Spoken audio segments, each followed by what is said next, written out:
Pasamos a Paquita Sauquillo. Quizás sin la publicidad de esta jornada apareciera el nombre de Francisca Sauquillo.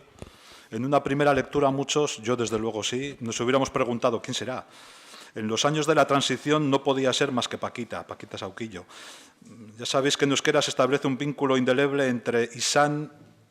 e Isen, entre el nombre y el ser. En esta lógica, Paquita expresa certeramente el compromiso de la abogada Francisca Sauquillo en pro de la justicia a pie de calle cuando ésta se desvanece sometida a los poderes antidemocráticos. Vivió en primera persona la crueldad del totalitarismo, pero su labor en la defensa de los derechos humanos y en la lucha por las libertades públicas es una constante que se manifiesta a lo largo de toda su vida pública, tanto en la época de la dictadura como en el actual periodo democrático. Sindicalismo, acciones populares, juicios a personas antifranquistas, presos condenados a muerte, personas afectadas por el síndrome tóxico, juicio 1001, derechos fundamentales, movimiento ciudadano, feminismo, las 11 de Basauri. Son solo algunas de las etiquetas de una trayectoria que ha merecido el Premio Derechos Humanos de la Abogacía 2015 por su lucha por los derechos humanos y las libertades públicas durante toda una vida. Algunas personas aquí presentes se enfadarían si cayera su influyente militancia en la ORT durante aquellos años de la transición. Deberé señalar entonces con más razón casi que su militancia en el Partido Socialista, desde el cual ha ejercido diferentes responsabilidades políticas en la Asamblea de Madrid, las Cortes Generales y en el Parlamento Europeo. Actualmente es presidenta de Solidar, red europea de ONGs que trabajan para promover la justicia social en Europa y en todo el mundo, y miembro de la Junta Directiva de la Plataforma del Tercer Sector. Paquita, es tuya la palabra. Gracias. Bueno, pues muchísimas gracias a todas y a todos por estar aquí, y la verdad es que me ha encantado que me invitara Miquel, o sea, cuando me dijo que sí podía venir a esta jornada y que se iba a presentar el libro de La calle nuestra, pues te dije inmediatamente que sí. O sea, que muchísimas gracias por estar aquí y también por alegrarme de ver a algunos compañeros que ya nos hemos visto también en el tema de la transición, pero que nos volvemos ahora a ver. Y gracias por la presentación que has hecho, mía. Bueno, yo no voy a centrarme en lo que ya ha dicho Eugenio, porque la verdad es que en su día estábamos muy en desacuerdo en algunas cosas, porque la izquierda siempre hemos tenido matices y discrepábamos el MC, de donde pertenecía Eugenio, con la ORT, que era donde estaba yo, y teníamos nuestros matices. Eso es típico de la izquierda española, no sé si de todas las izquierdas, pero de la izquierda española, pues el ponerse de acuerdo en algo, por lo menos en la época de la dictadura, era muy difícil, ¿eh? Y de ahí algunos problemas que nos vinieron después, porque quizás si nos hubiéramos unido en aquel momento la izquierda, MC, PT y la ORT, pues a lo mejor yo hubiera llegado a ser alcaldesa de Madrid, que era como me presenté en el 79, pero como no nos unimos, pues me quedé en las puertas y no fui alcaldesa, que es una de las cosas que me hubiera gustado haber sido. Ahora lo está siendo en Madrid Manola Carmena, compañera mía de curso, y yo creo que a pesar de toda la derecha que la tiene encima, yo creo que lo va a hacer francamente bien. Bueno, yo como estoy de acuerdo, o sea, no estaba de acuerdo entonces, pero ahora sí que estoy de acuerdo en todo el análisis que le he hecho, pues no voy a repetir esas cosas. Sí, me voy a centrar en otro aspecto, porque si no es muy aburrido, es decir, estamos de acuerdo todos los que hemos vivido aquella época de la transición. Bueno, se centra la transición desde el año 73, más o menos, pero a mí sí me gustaría recordar cómo llegamos a eso que se llama la transición del 73, porque hubo unos 60, una década de los 60, que es verdad que después de la guerra, yo no la viví, pero debió ser muy duro, los que habían perdido la guerra, o sea, la época de los años 45 y 50, en los años 50, finales de los 50, es cuando se produce efectivamente una represión muy fuerte del pueblo español y es cuando se produce todas las personas de Andalucía que vienen a Bilbao, que vienen a Barcelona, que vienen a Madrid y se crean los grandes núcleos chabolísticos, en Madrid fundamentalmente, pues de todo lo que es el Pozo del Tío Raimundo, donde tenemos ahora la sede del MPDL, que es de lo que yo también trabajo como presidenta, y se produce un masivo inmigración de españoles, andaluces y españoles castellanos a Madrid, a Barcelona y a Bilbao. Bueno, esa fue la década de los 56, a partir del 55-56, y luego llegamos a los años 60, que es un poco cuando yo puedo empezar empiezo a vivir un poco lo que significa la lucha contra la dictadura. Y esta década de los 60 fue una década que yo creo que se nos olvida de cómo estábamos cuando llegamos un poco a los años ya de la transición y por qué la transición se produjo de la manera que se había producido. Hay que reconocer que hasta en los años 60 la situación, por ejemplo, para citar, de las mujeres, hasta el año 72 las mujeres no éramos mayores de edad. Había una diferencia entre ser hombre o ser mujer. En el año 72 se nos reconoce a la mujer por primera vez que ya no somos mayores a los 25 años, sino que somos mayores también a los 21 años. Hasta entonces, toda la década de los 60, no eras mayor de edad. Y únicamente eras mayor de edad si te casabas, se te consideraba, o si te metías monja. Y si te casabas y te metías monja, entonces ya eras mayor de edad. Y no podías salir de tu casa hasta que no te casaras, a los 25 años. Si salías te podían meter en prisión porque estabas sometida a tu padre. Bueno, eso es la realidad hasta el año 72, que se nos ha olvidado. Yo cuando se lo cuento a mis compañeras no se lo creen, bueno, a mis compañeras jovencitas, estas no se lo creen. Pero hasta el año 72 las mujeres estamos sometidas totalmente a los hombres. Incluso en el año 72 seguíamos estando sometidas con la licencia marital. O sea, yo ejercía de abogada, pero no podía defender mi patrimonio, no podía hacer un poder para mí. Recuerdo perfectamente el que yo podía defender a algunas personas, pero a mí misma no me podía defender. Necesitaba la licencia marital de mi marido para poder actuar. Bueno, esta era la realidad de las mujeres y también hay que reconocer que hasta el año 63, 1963, estaba permitido que los maridos y los padres mataran a sus esposas o a sus hijas si las sorprendían en adulterio. Es verdad que ahora las matan, pero entonces no era delito. Te encontrabas a tu mujer metida en la cama o en la casa con otro y la podías matar y eso estaba bien visto y no era delito. Estamos hablando hasta el año 1963, por referirnos a un sector muy importante que somos las mujeres. Por lo tanto, cuando llegamos a la transición, el problema de las mujeres era que todo aquello había que cambiarlo y que si no teníamos que cambiar el que éramos mayores de edad y no solamente que éramos mayores de edad, sino que éramos en igualdad de condiciones. Con respecto a las mujeres, en la década de los 60 empieza a haber un movimiento fuerte. El primer estado de excepción que se conoce es un poco el del 59, que cayeron una serie de gente del Partido Comunista, entre ellos, el que luego fue defensor del pueblo, Mújica y varios más, que fueron los que cayeron en el año 59. Pero en el año 60, en la Universidad Española, empezaba a haber un movimiento estudiante, porque lo que había era una represión muy fuerte y lo que había era lo que se llamaba la Brigada Político-Social, palabra que se nos ha olvidado, pero la Brigada Político-Social eran unos señores que si desde luego te detenían, te llevaban inmediatamente a la comisaría, exclusivamente con que estuviéramos reunidos menos de 20 personas, con que estuviéramos reunidos 5 o 6 o 10 y pensaran que estábamos sometiéndonos. Y esto era lo que había en la universidad y en la clase trabajadora lo mismo. Y es cuando empieza a surgir un movimiento que es importante, el movimiento estudiantil contra lo que significaba el SEU, lo que significaba el sindicato vertical, y por parte de la clase trabajadora empieza a surgir un movimiento también importante, algunos sindicatos muy ligados a sectores de la Iglesia que jugaron un papel, una parte de la Iglesia, porque efectivamente la Iglesia entraba Franco bajo palio, y la Iglesia era absolutamente, como tú has puntualizado, muy concreta de apoyo al régimen dictatorial, pero había una parte de la Iglesia que estaba más con el pueblo, diríamos, como era la gente de la OAG, la gente de la JEC, y de ahí empezaron a surgir algunos sindicatos, como fue el sindicato de AST, como fueron algunos sindicatos que fueron los que luego crecieron junto con la gente que empezaba a levantarse del Partido Comunista, que hasta entonces pues habían sido sueltos, empezaban a juntarse y se crearon las comisiones obreras en el año 64. O sea, como precedentes, antes de la transición del 73. Empieza a surgir comisiones obreras en el 64. ¿Cómo surge comisiones obreras? Surge de las elecciones de las empresas que elegían sindicalmente con el sindicato vertical, y ellos se presentan a esas elecciones, la gente, y los más listos o los más trabajadores, los que eran esos mínimos que tú has dicho que éramos, pues efectivamente empiezan a salir elegidos en sus puestos de trabajo, en Perkins, en Pegaso, en láminas de bandas de aquí de Bilbao, etcétera, y es cuando empiezan a surgir líderes que se empiezan a juntar para formar comisiones obreras en general y otros movimientos sindicales también parecidos. Estamos hablando del año 64, o sea, 10 años antes justo de lo que se conoce ahora como... Y empiezan a surgir como movimientos en contra de la dictadura que te carecía de dejarte libertades de movimientos de asociación, y empiezan a surgir movimientos clandestinos. Empieza a surgir otro movimiento de barrios importante, porque pensábamos que efectivamente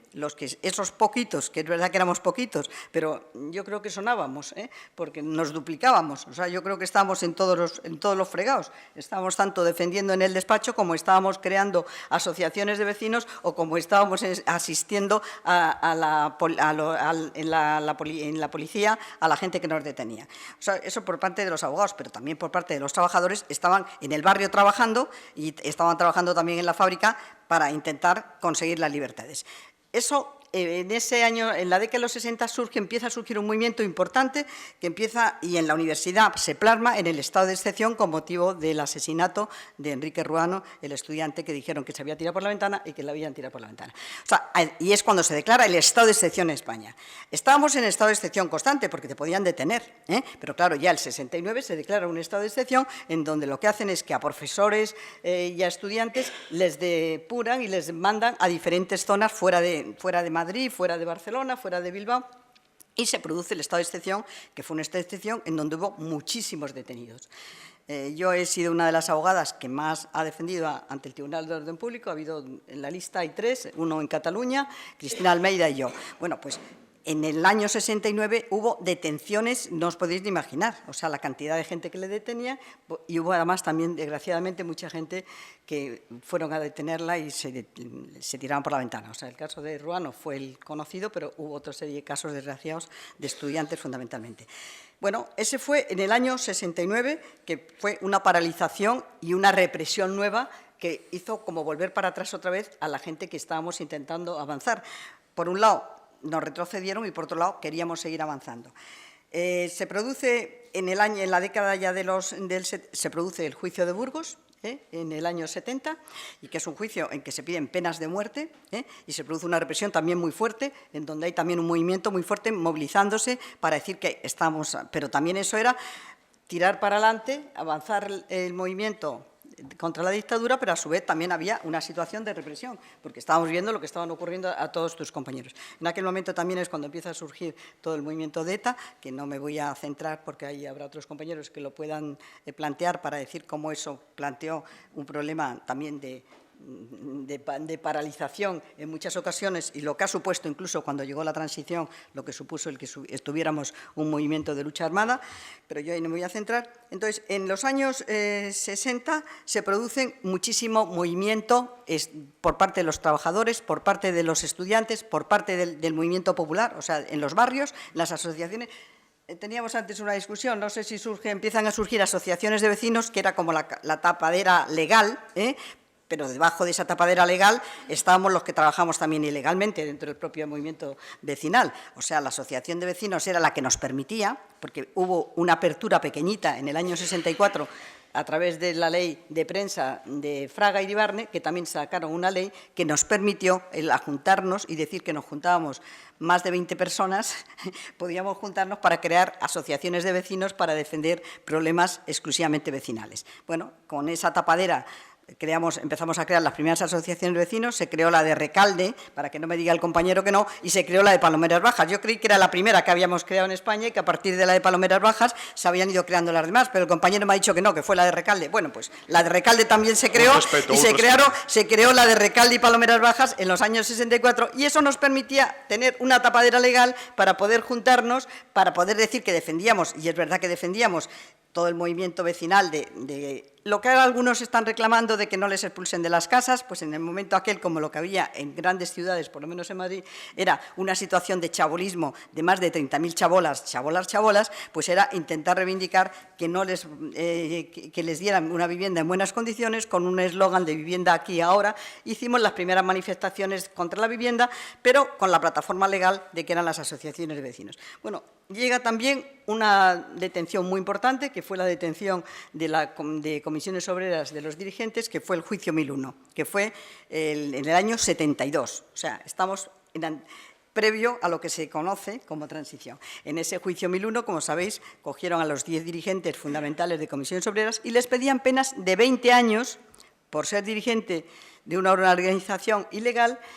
Les cogieron en un convento, en el convento de los Oblatos, llegó la policía, la Brigada Político-Social, y les detuvo. Y pedían 20 años a 2 de ellos, a Marcelino Camacho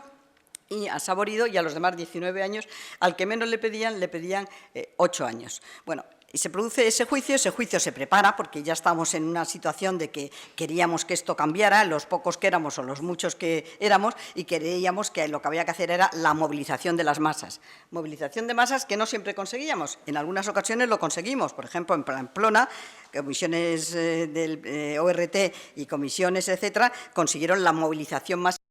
y la huelga general en Pamplona. Pero no siempre se conseguía esto, ni mucho menos, porque no era fácil el tema por la represión que había, porque la Brigada Político-Social tenía confidentes internos, tenía otros grupos que eran los famosos guerrilleros de Cristo Rey, que aquí no sé si en el País Vasco funcionaban, pero desde luego en Madrid sí, y los famosos guerrilleros de Cristo Rey eran compañeros tuyos, estudiantes, que se sentaban al lado, pero evidentemente eran casi peor que la Brigada Político-Social, porque esas sabías quiénes eran, pero los guerrilleros de Cristo Rey no sabías quiénes eran y lo que te podían hacer, aparte de producirte una paliza, era efectivamente llevarte ellos mismos a la comisaría. Bueno, y en esa marcha de preparación del juicio de comisiones obreras en el año 72 es cuando se produce en el día del juicio el asesinato de Carrero Blanco. Entonces, la movilización que se había conseguido se queda en suspenso, es una movilización que habíamos conseguido en Madrid, pero habían venido de otras partes de España y en toda España se hacían movilizaciones con motivo de que pedían a 10 dirigentes más de 20 años y se produce una paralización, claro,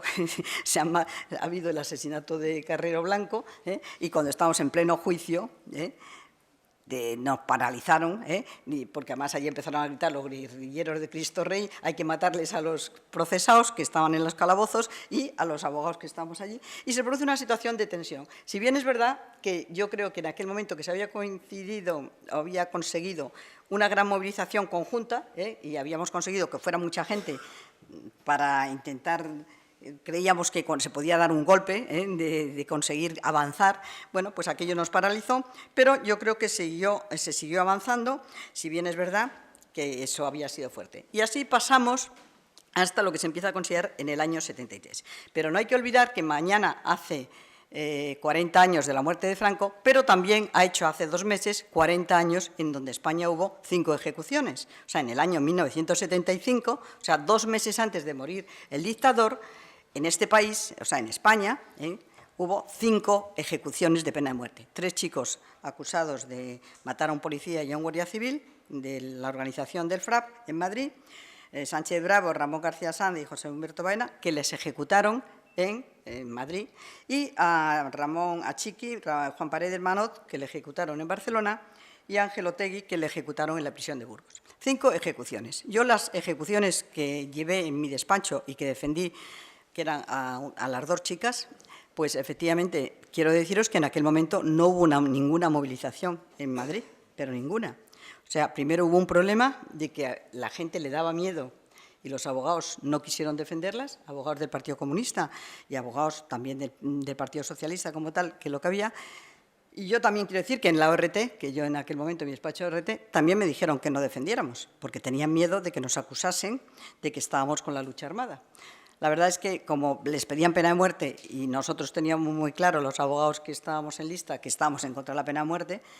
ya nos podían pasar lo que nos pasase, que les defendíamos y organizamos la defensa en el despacho, que vinieron algunos compañeros, algunos que eran del Partido Socialista, pero vinieron a título personal y le hicimos la defensa. O sea que 2 meses antes de morirse el dictador hubo 5 ejecuciones y no hubo ninguna movilización fuerte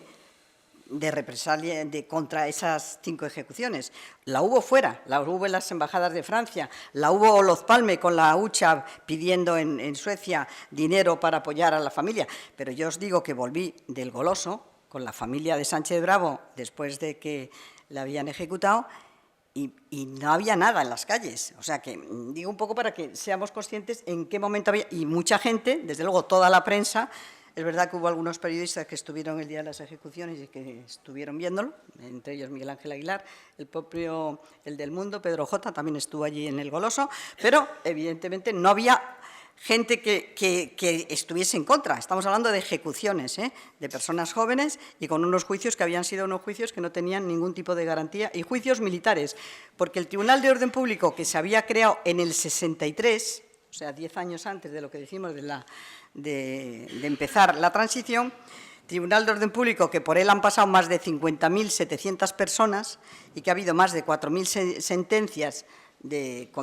condenas para la gente que se movía, o sea, movía en manifestaciones, en asociaciones, en reuniones o en documentos, incluido a objetores de conciencia que pasaban también por el Tribunal de Orden Público y por tribunales militares, a muchos de ellos por oponerse a hacer el servicio militar. Bueno, pues no había ningún tipo de movilización fuerte. Yo creo que eso hay que tenerlo en cuenta para cuando llega